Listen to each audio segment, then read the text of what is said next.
also, by the way, I love the fact that you studied educational entrepreneurship at Penn. Is that right? Or you went to the University of Pennsylvania? Is that That's right? correct. That's correct. Yes. Yeah, I love that. But please go ahead. You talk No, I because mean I it's love that. I could I could go on it for 2 hours, so you probably have to rein me in at some point. But Well, we um, got to it's bring you back. Go ahead. absolutely, but it's absolutely what you just said. I mean, on that point about Alpha School, the $40,000 a year private school that's doing all the AI stuff. I think with them, they have like this program called 2 Hour Learning, where basically the kids sit on an AI platform for 2 hours and do all their like core class content. And what they were seeing was insane growth in one of the test scores that's called MAP, Measure of Academic Progress, where they test the kids beginning of the year, middle of the end of year, and see like how much their scores increase over time. So they had a incredible data with that, and people looked and said, "Oh my gosh, we got to get this new AI tool to do the same thing." Here's the thing with that though, what people didn't pay attention to is that while Alpha School is doing 2 hours a day on this app for students, nobody's paying attention to the other 6 hours out of the day what they're doing, which is entrepreneurship, financial literacy, like learning how to navigate a high school cafeteria, like all this other type of stuff is going on in the other 6 hours out the day. And what's going to happen again, back to those incentives where schools need test scores to be high to keep the lights on. They're going to look at, oh, they got an AI app. Now their test scores up. How can we get that app?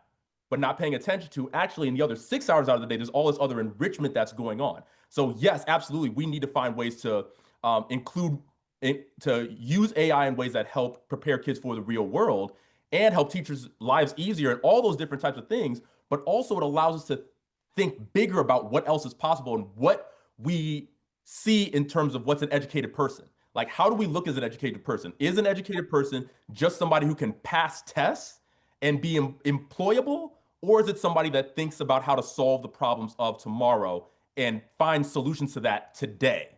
And I think that's the interesting thing that that tool allows people to do.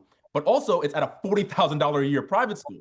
To Mrs. Sada's point earlier, I had a 10th grader last year at Lawrenceville Prep, which is a very expensive private school not too far from Princeton. And I teach in Trenton, New Jersey. But this kid from Lawrenceville Prep reached out to me on LinkedIn, like a colleague, and said, "Hey, Mr. Roberts, I wanted to ask you a couple things. I see you're working in the AI space. I have this app that I've been working on at school, and I wanted to get your thoughts on it." 10th grade, reaching out to me on LinkedIn like a colleague.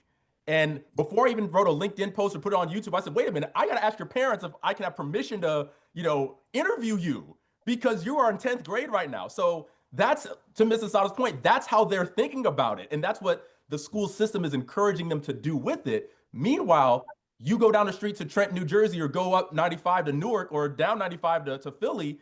And a lot of the times the conversation is a lot more challenging where it's like, well, how is this going to increase our test scores? Or that's great and all, but this is cheating and kids are using this to like rewrite their papers and everything. And how do we like put in AI detectors that are going to catch them? And I'm like, one, the AI detectors Mm. don't work. They're garbage, all of them.